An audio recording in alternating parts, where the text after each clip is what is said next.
This your boy G. Um, Back with another one, and I done gave myself so many damn introductions. I'm a, I'm gonna just keep it G. Like I don't know what the hell I'm doing, but I do know that um, I want to help people as well as help myself. Um, I want to help people that's like me, that's from where I'm from, that come from the same mindset that I do. I want to help my people win. I want them to understand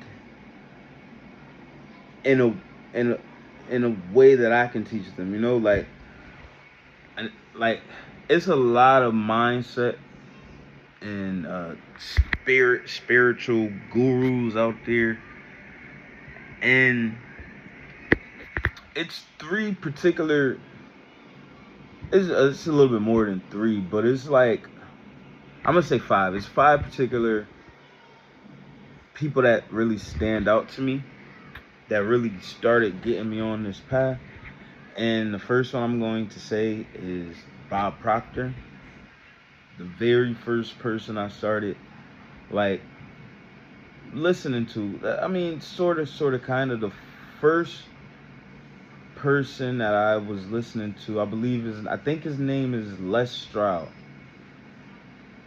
and it's only because my baby mother was listening to him, and like his words was powerful, like the way this man spoke, and just like how like you just felt connected to him, like you felt connected to the story. I believe his name was Les Stroud. I know his name was Les. I think his last name was Stroud. It was him. Then it was Bob Proctor. Then from Bob Proctor put me on to this dude named Napoleon Hill, and from me watching Napoleon Hill, I got up on Alan Watts. Then from me watching Alan Watts, I fell upon this dude named Myron Goldson. And then from me following Myron Goldson, I fell upon this dude named Nero Nation.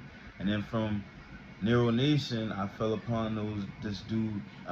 His Facebook, I mean his YouTube is I am red. I am red. I am REY red manifest or something like that. All all cool dudes, and like yo, they just got my mindset going. Like but for me, I'm not them dudes. I'm a little bit different because I come from somewhere different. And I'm not saying that I'm never gonna be where they're at, but I'm not where they're at, but I will be there one day. Like I understand what they say, and I hope I can, bring some insight to some people that's in my mindset, my predicament.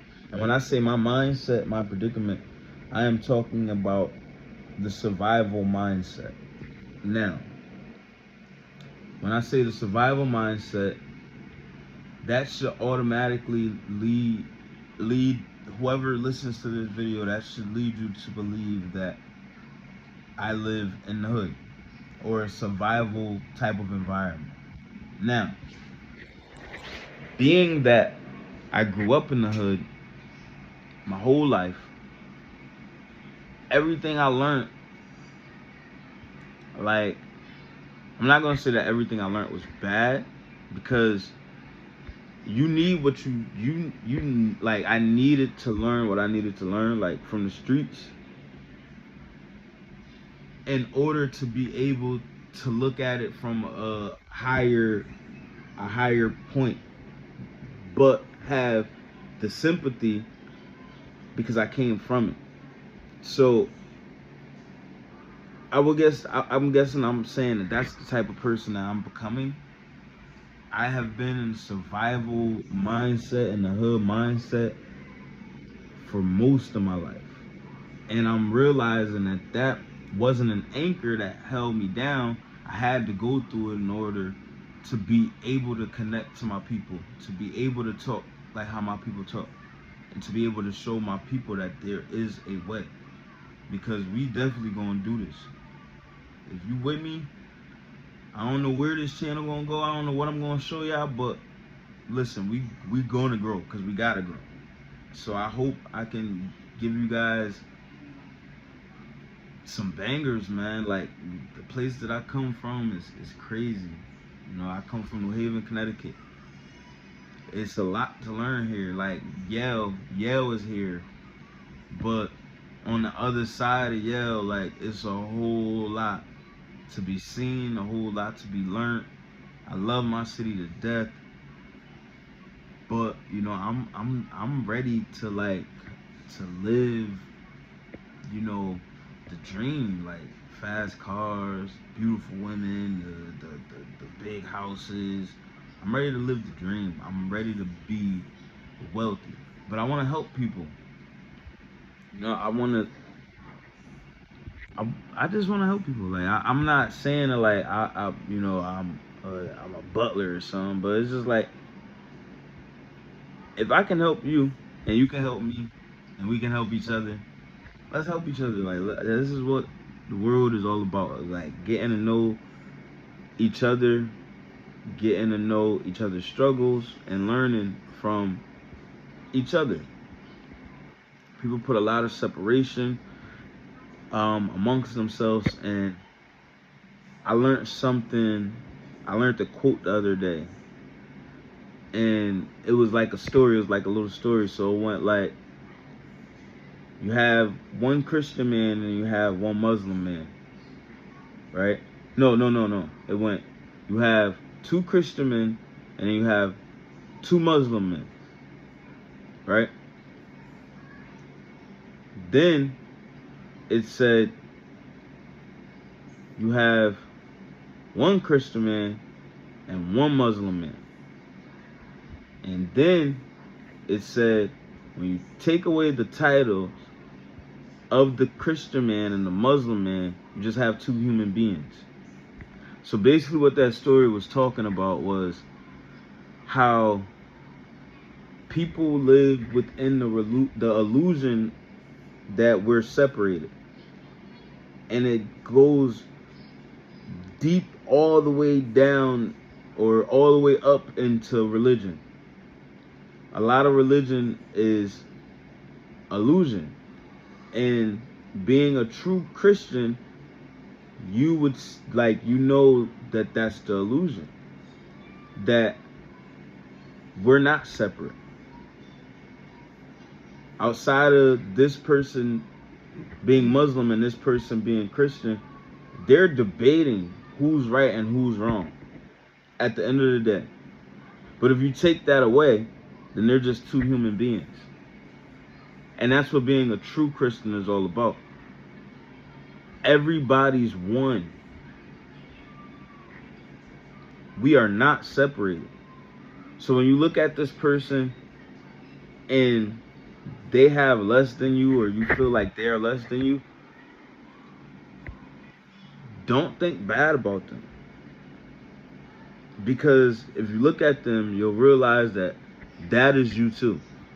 You're in an area, you're in a specific place, you're at a specific spot, you're in a specific time where God made you aware of that person that you started thinking so bad about. But literally unbeknownst to you, somebody that feels like they're of a higher status than you can be looking at you in the same way. And if you take away the ego, you take away all the money, you take away the clothes, we are all the same. We're all the same. It just depends on what level of survival in your mind, like where you at with your survival. And in the hood, like when everybody's in a survival mindset, it could get real. And the survival mindset gets deep. It gets deep in the hood. Like It could be you're surviving trying to find some place to live. You're surviving trying to find some place to eat. And a lot of you're surviving trying to get this money. A lot of people, in the hood, a lot of people are trying to survive through the face of drugs, through the face of substances, alcohol, right? As an escape, just so they can survive the day. That's survival, like, and that's the hood, like, that's what I grew up in. But it's like, it's an essence and it's a beauty there. It's a beauty there when you can look at it from a higher faculty, and you don't have to literally be of the world and live in the world. Like, you can be of God. When you can be of God, you can look at the world and really be like, damn, look at all this craziness. Like, look at everything that's out there. Like, and it's either you'll laugh at it or you'll feel very, very bad about it. But when you're in it, you see somebody laughing at your situation, or sometimes you can even see somebody crying at your situation, you'll be on it. Like, you see somebody laughing at you, what the fuck you laughing at, this and that. Then you see somebody crying at the situation, oh, you don't cry for me. I ain't no pity party. Like, the hood is a crazy place, but I mean, it teaches you so much. So much. And it's just like, when all you know is that survival mindset, like that hood mindset, it's like you don't even really get to live. You're all the time kind of like living for others, living for the approval of others. You probably got ops, so now you live in your life hiding out from ops, so you gotta do some certain type of way. And like, that's just the hood. But I'm like, the hood also brings community. It could teach you loyalty, it could teach you betrayal, it could teach you sales skills. It's a lot of skills to learn, right? And when you can take those skills and use them at a higher mindset, like slow yourself down. That's first and foremost. When you're in a survival mindset, you're always moving so fast. And that's how you make mistakes, because you're moving so fast. Even when you don't make a mistake, you end up making a mistake. I mean, not everybody get caught. For the majority, all they show us is that you get caught. You get what I'm saying? So that's a game in itself. We're always concentrating on how people get caught, instead of concentrating on how to do it the right way and get away with it. All the time we're always watching these movies and glorifying these gangs and glorifying this music, and it's literally presenting the blueprint on how to get caught.